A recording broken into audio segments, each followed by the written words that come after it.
Hello ladies and gentlemen, and welcome back to Gab Official. Today I'm going to show you how to reset your service light on this Tayota Yaris. This one's a 2021 model. This one's an hybrid. So basically all you need to do is, with the ignition on or the engine running, as you can see at the moment, it's just saying not ready to drive, but that doesn't matter. Literally if you press this arrow here, it will bring up a menu. As you can see in the left hand corner, you got to be quick though.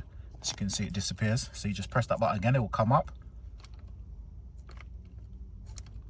And then literally you're going to scroll down to where you see the cogs right here, and then you're going to press the right button, this one here, quickly to go across. Keep going until you get to the vehicle menu there. Then you're going to press the OK button, press and hold it. So you're going to see it's going to bring up the menu, and then you're going to scroll down to oil maintenance, press the OK button. As you can see, this one here, and we're going to go yes, press and hold it. And as you can see, the reset's now been complete.